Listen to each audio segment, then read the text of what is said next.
Православните христијани го одбележуваат празникот Цветници, ден кога Исус Христос свечено влегол во Ерусалим.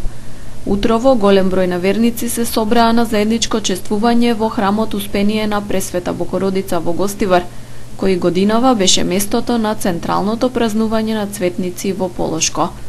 Со светата литургија чиноначелствуваше митрополитот на Тетовско-Гостиварската епархија, господин Јосиф. Осада, благословен оној што доаѓа во името Господово, царот Израел. Драги браќи и сестри, согласно пеење на овие зборови, многу деца, возрастни и стари луѓе, простирајќи ја својата облека од палмови гранчиња во рацете, кои се символ на победата, брзо го пресретнале и го прославиле царот, кој седејќи на осле, влегол во Ерусалим, кој исполнил она што било речено за него во Светото Писмо од пророците. А сето тоа стана за да се исполни кажаното преку пророкот кој вели: кажете и на ќерката Сионова, ете царот кој доаѓа кроток, качен на ослица и осле, син на подлјаребница. Патот до Ерусалим да годиме во нас самите, преку духовно созрецание, преку очистување на нашето срце, преку просветлување и слегување на нашиот ум во срцето, за да го здобиеме мирот Божи, што го надвишува секој ум, на кого сите ние денес овде на земјата, заедно со ангелите на небесата, да му одадеме слава, чест и поклонение по примерот на ерусалимските деца. Во духот на празникот, граѓаните со осветени врбови гранчиња во раце се помолија за здравје, мир и спасение и преку причест ги примија светите тајни на христијанството. Цветници е подвижен празник и секогаш се прославува една недела пред Великден. Од утре почнува страдалната седмица или Велика недела, кога се одбележуваат последните денови на Исусовите страдања. Деновите пред Великден се исполнети со покајување, прошка, пост и молитва. Преку црковните богослужби на почетокот на седмицата, верниците се потсетуваат на последните беседи и поуки на Исус кон апостолите и луѓето.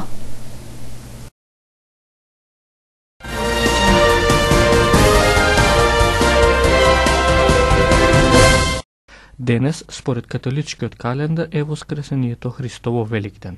Великденска служба има во црквата на Божиот гроб во Ерусалим, а во Ватикан великденска проповед на папата Франциско. Во католичката црква Пресвето срце Исусово се одржа великденска воскресна миса од страна на архиепископот на Римокатоличката црква Киро Стојанов. На мисата присуствуваа председателот Ѓорѓи Иванов, министрите во владата Оливер Спасовски, Едмон Атеми и Зоран Шапорич, како и директорот на Комисијата за односи меѓу верските заедници Даријан Сотировски.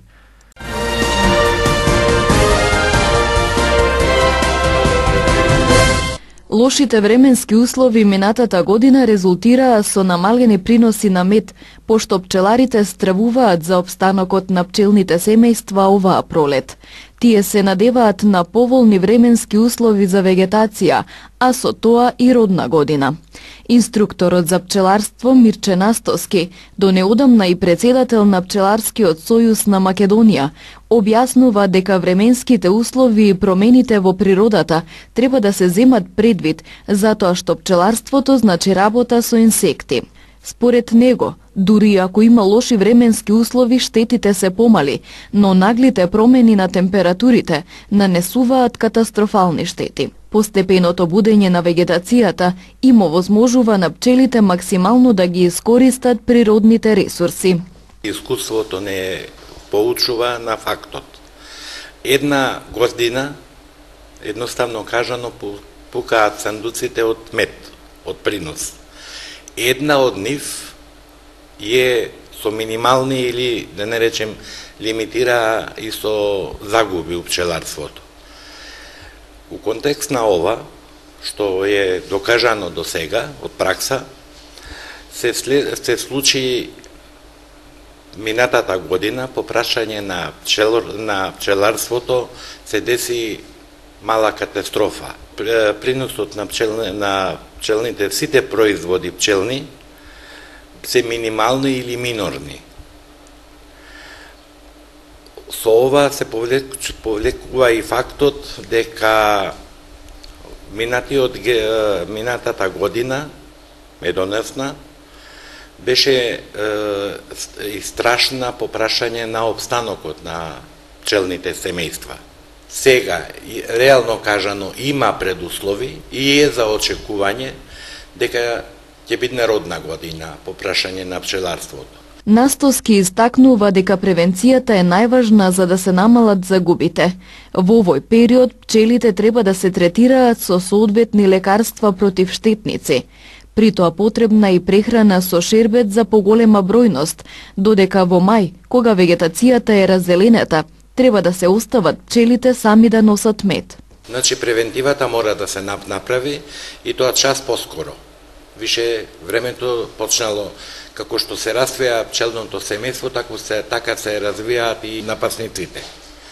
У контекст на ова треба да се соодветни лекарства да се стае. Не треба да се заборави дека во наредните 7 до 10 дена, а имаме ние во православие во еден нов што се вржува со 7 април, а тоа е Благовец. У тој период да се почне да се прихрануваат пчелите, како би биле во подобра бројна и здравствена состојба. Значи треба да им се поможе и тоа во порции од прилика 200 до 300 грама, обично навечер и после завршување на сонцето, како би до сабајле они би го консумирале тој шербет што е. Овој период е вржен со доваѓањето на пролетта и по своја прилика, ако се постапи вака, е за очекување и поголеми приноси во пчеларството во прв ред на медот. У тој период би требало да се престане со прихранувањето, дека више природата е отворена. Во овој период почнува медоносење на тоа и затоа треба да се интервенира со третиот магазин. Инаку пчеларите имаат можност да поднесат барање за субвенции за 2018 година. До 15 мај до Агенцијата за финансиска поддршка во земјоделството и руралниот развој ќе се поднесуваат барања за директни плаќања за растително производство, и тоа за површини со појоделски и градинарски култури, лозови и овошни насади, како и за сточарско производство, и тоа за одгледување на говеда, овци, кози, пчели, свињи, живина и за заклани животни во кланица.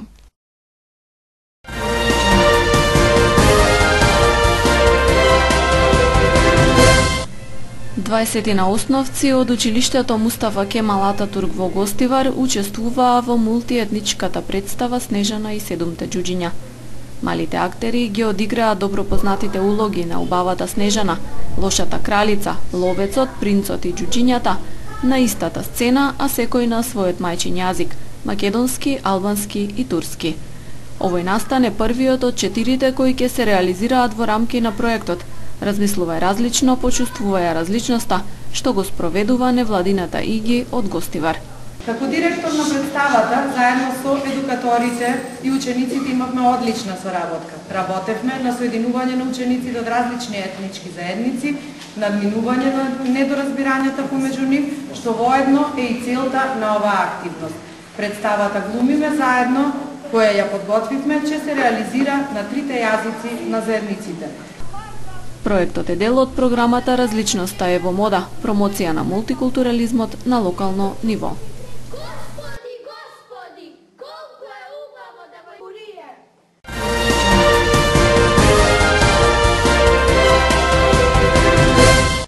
10-годишниот Стефан Илиевски од карате клубот Шарпланинец вчера стана државен првак на државното првенство што се одржа во Кавадарци.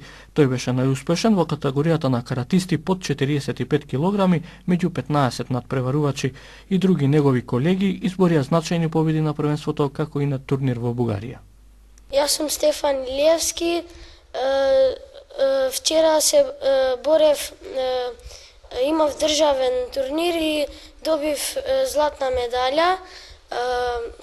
Препрошлата неделја бевме во Софија, во Бугарија, во најголемиот балкански турнир Никон Опен.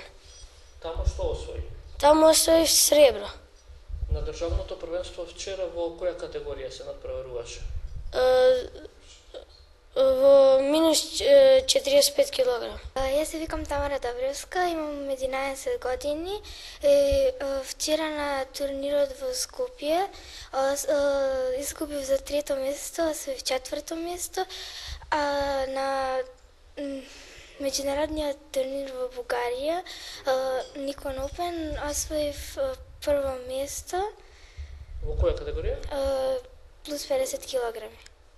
Јас сум Мате Митревски од карате клубот Шарпанинец и тука сум веќе 5 години и на вчера беше државен турнир, но јас не учествував бидејќи тој турнир е од 10 до 13 години. Немав право, но предходната недела се такмичев на еден од добрите и најаки клубови во Бугарија, в Софија, Никон Опен, и таму освоив златен медал. Се надевам че ми се можат. Во која категорија златниот медал? Минус 40 килограми. Јас сум Ива Крстевска. На прошлата недела на меѓународниот турнир Никон Опен освоив сребро во категорија 45 минус. Во овој период имавме доста турнири, како тука во нашата држава, така и во нашата блиска околина, во странство. Пред 2 недели учествувавме во Бугарија, во Софија, на еден од најголемите балкански турнири, Никон Опен. И сите 4 деца освоија медали, значи 2 златни и 2 сребрени, што за нас представува и многу повеќе од огромен успех. 4 финалиња, 2 злата, 2 изгубени финалиња, да речам, доста блиску. И децата апсолутно ги заслужија тие одличија.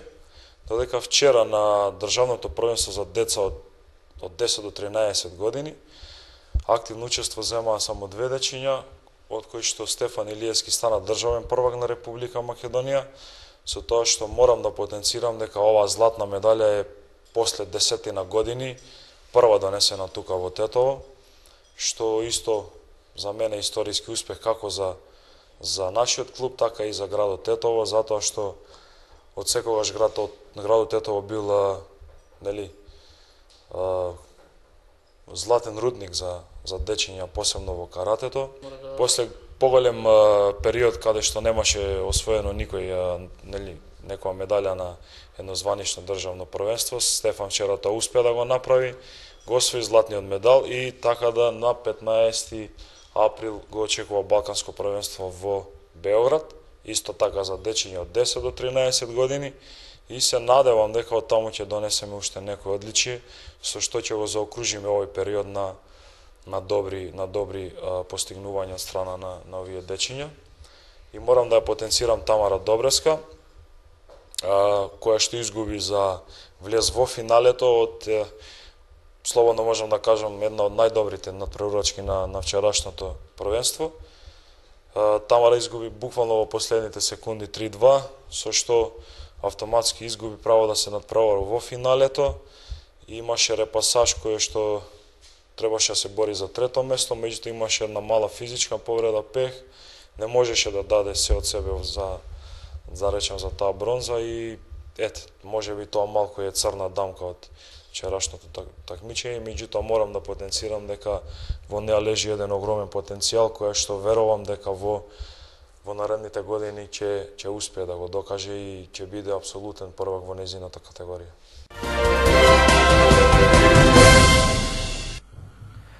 Тетекси гостивар со значајни победи во втората фудбалска лига Запад. Во рамки на 18-тото коло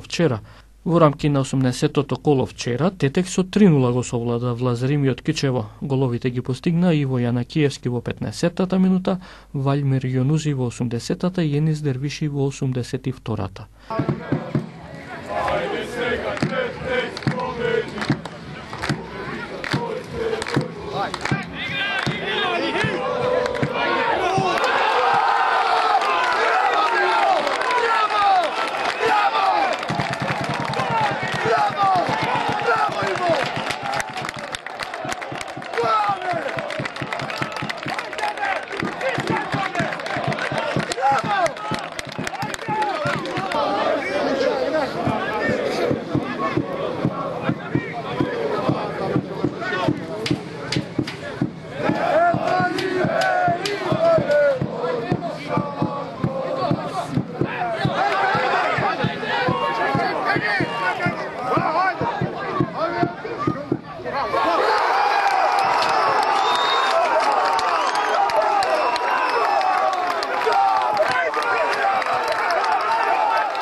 Пали га туши!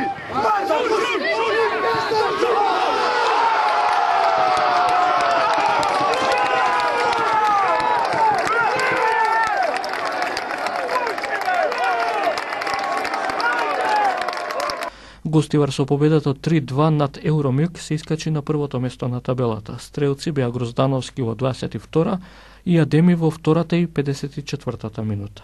Тетех се на 7-та позиција со 23 бодови, додека Гостивар води со 34 бода.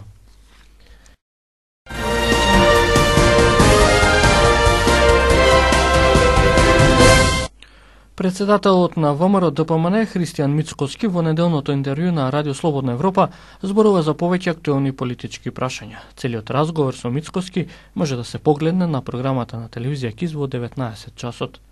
Функционирањето на партијата од кога тој ја раководи. Односот со власта, прашањето за името се дел од темите за кои што разговараме во ова неделно интервју со председателот на ВМРО ДПМН Христијан Мицкоски. Европски конструктивна или безидејна опозиција? Меѓу овие две крајни оценки се движи партијата ВМРО ДПМН од кога вие раководите. Господине Мицкоски, како лично и каде лично ја гледате партијата? Јас повеќе би рекол автентична опозиција. ВМРО ДПМН е најголемата, најорганизираната политичка сила во Република Македонија. Секогаш била авангарда, секогаш била двигател на новитетите на политичката сцена во Република Македонија. Така впрочем се однесува и сега. Така ќе продолжи да се однесува и во иднина. Сметате дека сте конструктивна опозиција? Сметаме дека сме автентична опозиција, опозиција која што одговара на интересите и потребите на граѓаните, на поддржувачите, на партиските членови, на активистите. Така што мислам дека ВМРО ДПМН во овој момент е зрела политичка опција, можеби најзрела во Република Македонија, на моменти покажува пркос, но секако паралелно со сопствениот автентичен државнички карактер кој што самата партија во себе го поседува. Побаравте од премиерот Зоран Заев амнестија за случувањето на 27 април во собранието. Ја врзувате ли конструктивноста на партијата и поддршката на планот 369 со амнестијата за случувањето? Се уште не сме побарале такво нешто. Подпредседателот на ВМРО ДПМН Николовски во настап во медиумите деновиве рече дека сметаот е добра опција премиерот Зоран Заев да побара амнестија за случувањата. Јас тоа повеќе го гледам во насока на сугестија на еден државнички чин на политичар кој што во моментот е во жива песок и тоа не од ден на ден се повеќе и повеќе. И мислам дека е добро да го послуша советот на подпредседателот Николовски, но тоа сепак е негова одлука. Сепак тој е председател на владата оваа држава и председател на Социјалдемократскиот сојуз, така што ќе оставам на него да одлучи.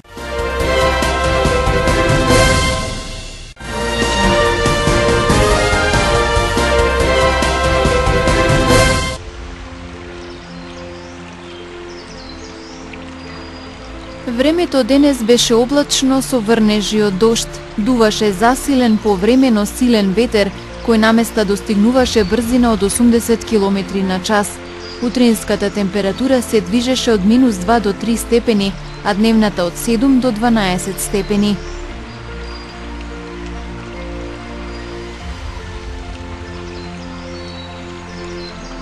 Според прогнозата на Управата за хидрометеоролошки работи, времето утре ќе биде сончево со мала до умерена облачност. Ќе дува слаб до умерен северозападен ветер. Утринската температура ќе се движи од -2 до 4 степени, а дневната од 10 до 16 степени.